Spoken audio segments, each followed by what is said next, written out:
Hey guys, welcome back to my channel. My name is Gotham Hanley, and every week I do this little thing that I've started, cold cases and cosmetics, where I go over a cold case and give you information on that case and the information to the actual law enforcement agencies, so we can share it and get it out there, and maybe some of these families and some of these law enforcement agencies can actually get some answers. If that sounds like something that you're interested in, maybe you should consider liking and subscribing to my channel. And please, if nothing else, share this video, because this is about actually trying to get crime solved, while telling, a story of what happened. And sometimes it gets a little gory. Sometimes it gets a little, All right, guys. Today, I've already, how I do. I already got my foundation and concealer, eyebrows drawn on. Today we're going to start this discussion. It actually involves 4 children. And yes, this is about children. So I want you to bear that in mind. The first one is here in Bibb County, Macon, Georgia, where I live. It happened in 1999. And the girl's name was Teresa Melissa Dean. She went missing on August 15th, 1999. Now, Teresa was a sweet little girl. I have read so many things about her, saying how sweet she was, and she had a little speech impediment. Was everybody's friend. She was everybody's friend. People had just thought she was precious. She was last seen walking Lawrence Street in Macon, Georgia. I've read 2 different things, 4 p.m. and 8 p.m. I'm just going to go with a 4 p.m. because, but she was walking the road at 4 p.m. and she was on her way to her friend's house because I guess their dog had puppies and she was going to go see the puppies. Now, she walked to this friend's house very often, and of course, obviously they knew she was on the way, and she never arrived. At her friend's house. She was last seen wearing a blue and white striped shirt, orangey, pinky, like knit pants, and clear, those little jelly shoes. Yeah, realizing that her daughter had not made it. I'm not sure how that was. I don't know if they called her or she called to tell her to come home. I've tried to find out. I have not been able to, on the many articles that I have read on this particular case. But upon realizing that her daughter was missing, Miss Dorothy Dean, her mother, had contacted the local authorities. She talked with an officer named Captain Chip Stokes. And she was, of course, frantic. Of course, if your daughter's missing, she's 11 years old, and yeah, you're going to be frantic. I have 2 kids myself. Even though they're grown, I still worry about them. They made a grid approximately 5 miles square, around the home. They lived in a trailer park. I have not been able to find the name of the trailer park. If anybody knows, please leave it in the comment section. That'll help me out a lot. But they did a grid surrounding the home. They searched the ground, air, and nearby bodies of water. She was never found, ever. Teresa's mother was engaged in 1999 to a fella named Coty Landers. And I also read that, I guess maybe upon this particular incident happening, which I'm about to get into, that their engagement was called off. But in 2000, he was indicted on 7 counts of child molestation on 2 children. If it was Teresa and maybe her sibling, or if it was 2 other children, not sure. But I mean, still, it's kind of sketchy. You're a pedophile, you sick fuck. I mean, yeah, I have no. Ooh-wee. I have no pity for a pedophile. Volunteered to take a polygraph test, and which of course, he failed. And he tried to say that it was administered wrong. Now, this fool even called himself a suspect, stating uh, that he felt as though he was a suspect, even though the police never said that he was. I thought that was kind of strange. He was imprisoned. I'm not sure for how long, after pleading guilty to those charges.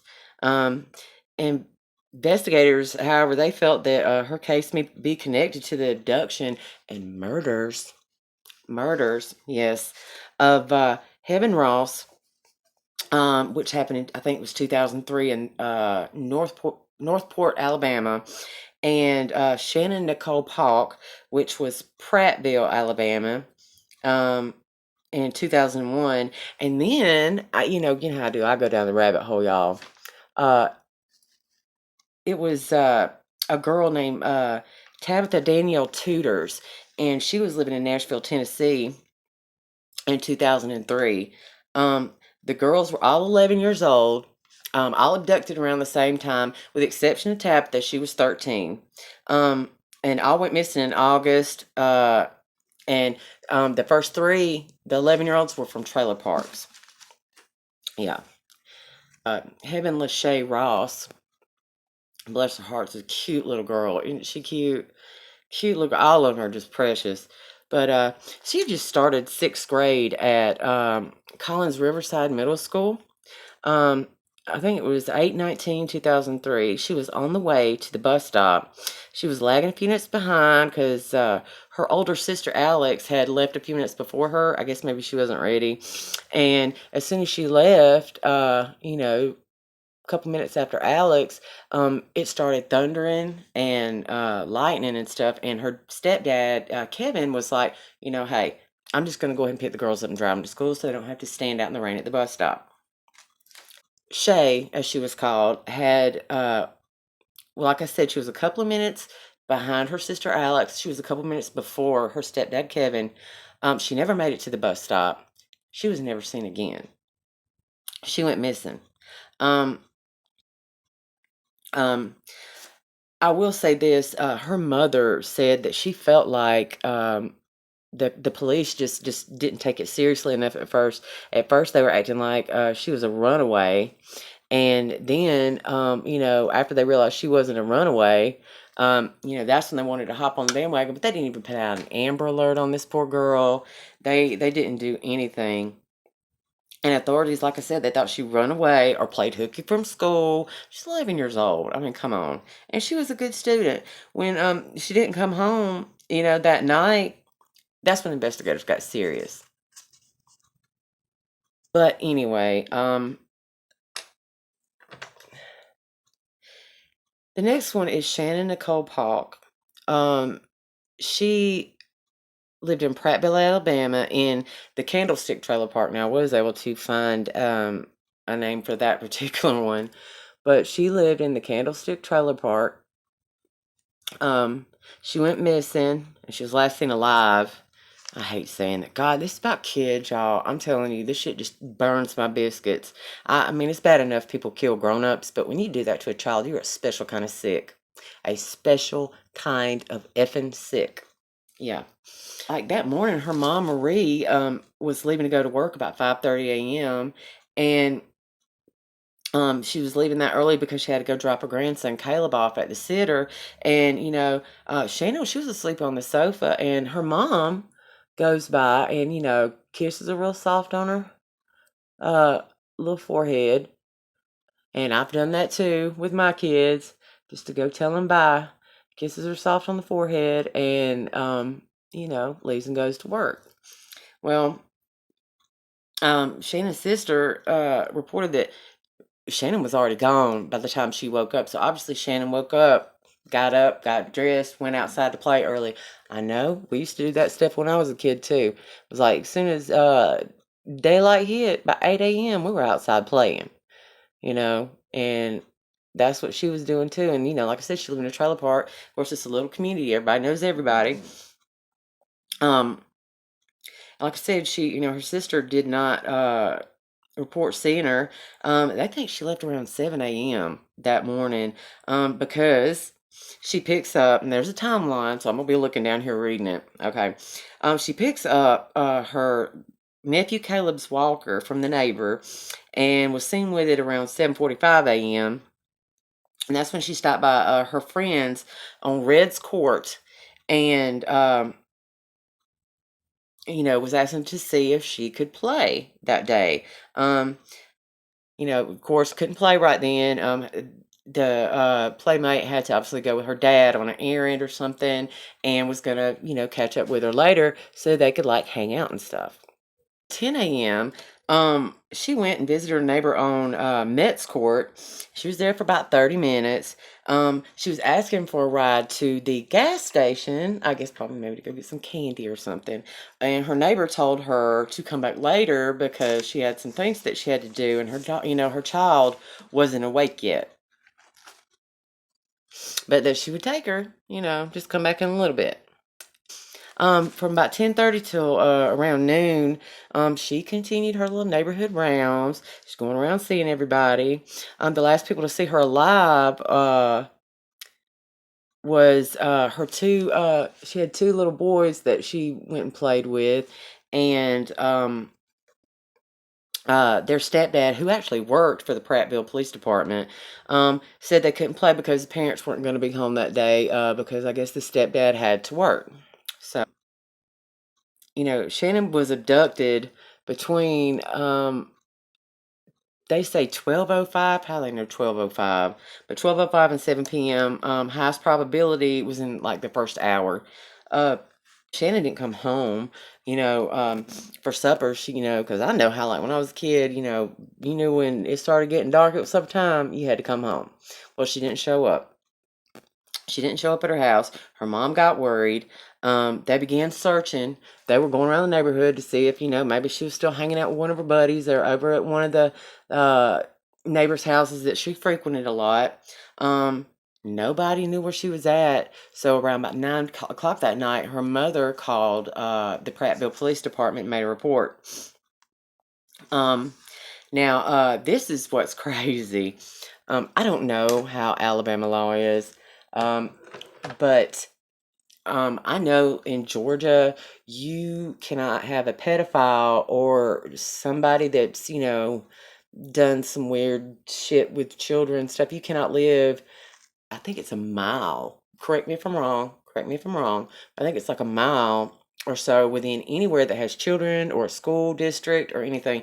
Maybe 20 something years ago, that wasn't the case. Maybe things are different now. But, there were two pedophiles living in that particular park. Two. And, of course, me, I'm just like, what the fuck? Two pedophiles. One's name was Jack Earl Gibson. He was 55 years old. He lived on Metz Court. Yeah, remember her going to Metz Court? He was arrested on 100 counts of child pornography. He was cleared of this anything to do with Shannon by the authorities. And that was on 8/19/2001, right after she went missing.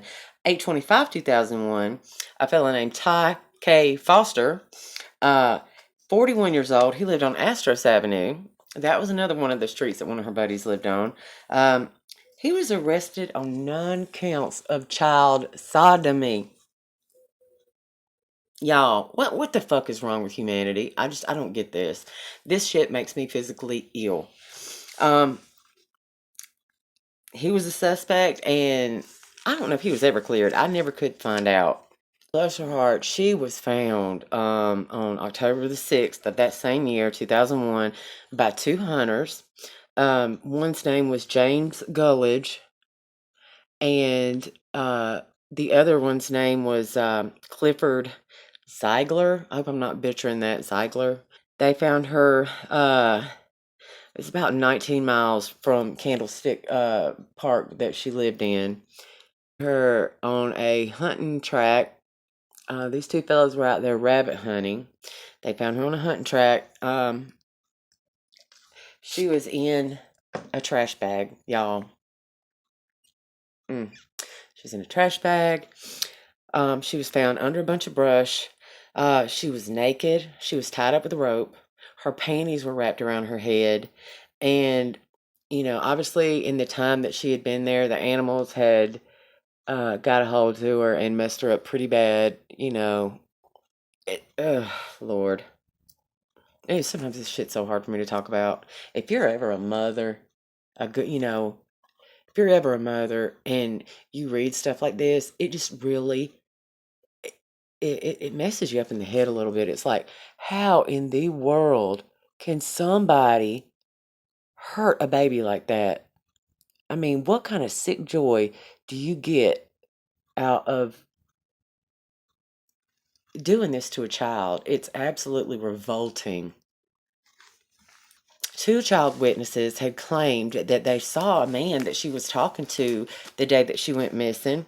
A composite was made. Said he was tall, short hair, goatee, a mole under his right eye, I think. I'm going to put a picture of him right there. As the children, they're now grown.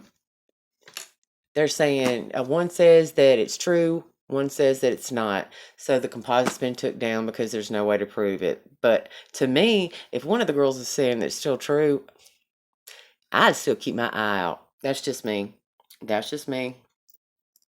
But on 8/18/2006, the Shannon Park Task Force, they announced that they believe her case is linked to Shay Ross and Teresa Dean. All abducted in August, and get this, all of them had construction going on nearby. There was like bridge, road, some kind of construction, like DOT work construction going on nearby. They seem to think that maybe it was a construction worker that may have done it. Next one that I read, okay, this is about Tabitha. This is me and my little notebook. This is about Tabitha Danielle Tudors. She was born in 1990. She was last seen wearing a light blue shirt, mud jeans, and Reeboks. She was last seen by her family, and now this is Nashville, Tennessee. So we went from Georgia. We went from Georgia to Alabama, and now we're up in Tennessee. And if you really think about it, this is all kind of like kind of connecting together a little bit. But she was last seen by her family at around 7 a.m. on April 29th of 2003. Tabitha Danielle Tudors was last seen on the, I think it was the 1300 block. The 1300 block of Lillian Street in Nashville, Tennessee. That's crazy because my mom, my Aunt Rita, and I actually lived on McKinney Avenue, which is not too damn far away from there, if I'm remembering correctly. Anyway, she was last seen by her family. She was watching TV, waiting on time to go to the bus stop. And witnesses saw her at around 8 a.m. She was walking down the street to the bus stop. She was looking at walking, holding a notebook, looking at it. And she was walking to the bus stop at 14th and, I hope I'm not butchering this, Boscobel Street. She never got on the bus. She never made it to school. And when her parents contacted the school, when she didn't return home that afternoon, they found out she didn't even go to school that day. She never made it. She had no history of being a runaway. She was a straight A student. She had perfect attendance. She was in the youth choir at Eastland Baptist Church, and I remember where that's at. There was no evidence of a boyfriend. Like, she used to go to the library, get on the computer. They even went up and pulled up the things that she did, and there was no evidence of her talking to anyone. So that had nothing to do with it. A neighborhood boy, though, told the police that he saw her get into a red car with an African American driving it. That the car backed up as soon as she got into it. It backed up the hill, that it was coming from, and went the opposite direction. Dogs actually confirmed this. So they traced her scent, and it went on basically the same little way that the little boy had said. Now get this. Tabitha's sister's boyfriend was he was actually ex-boyfriend. Tabitha's sister's ex-boyfriend was an African-American male that drove a red car. He matched the driver's description. See, oh God, this is so weird. Police have never been able to connect him to it. But also, too, her parents believe that she would never have gotten the car with anybody that she didn't know or wasn't family. So, I mean, the thing is, though, is that she knew this fella, and I'm not saying that regardless, you know, she's missing, and nobody seems to know where she's at. And law enforcement's going to come to her house. They're going to go in her house. They're going to go through her stuff. They're going to see if they can find anything that has to do with, you know, this case. To see if they can find anything that's going to help them figure. Like I said, they went to the chat rooms. They also found a piece of paper in a room that TDT and MTL. Nobody's ever been able to figure out who MTL is. But you know how I used to do back in school. You'd be like, LMM hearts, SDK. You know what I'm saying. It was one of those things. Well, they found no evidence at all to her disappearance. Now, 30th, 2003, right before Halloween, a trucker reported seeing her. My bronzer. A trucker reported seeing her in Lilton, Indiana. He had saw her face on a flyer and actually recognized her. And then get this.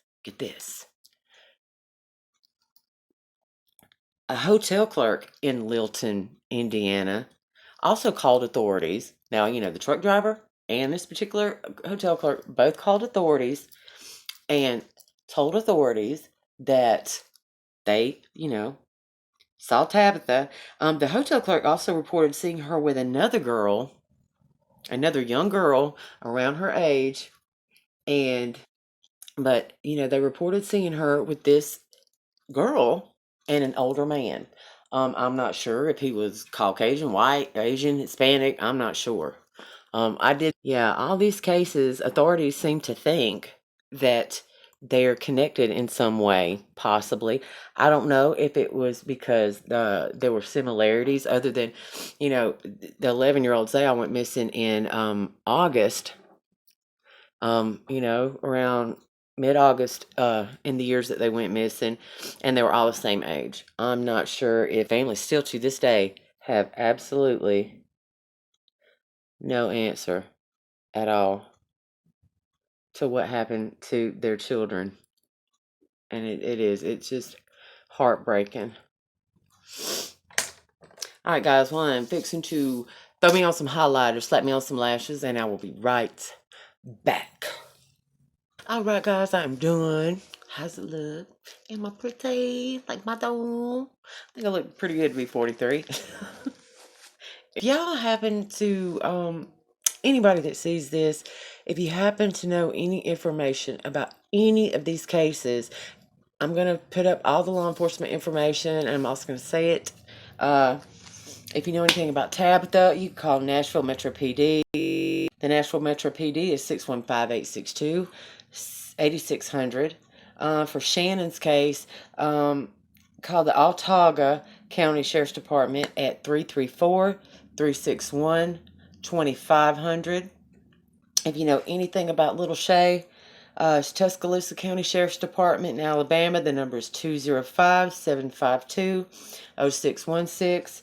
And of course, for Teresa, if you know any information, call the Bibb County Sheriff's Department at 478-751-7500. Thanks, guys, for coming and spending this time with me and listening to these 4 cold cases.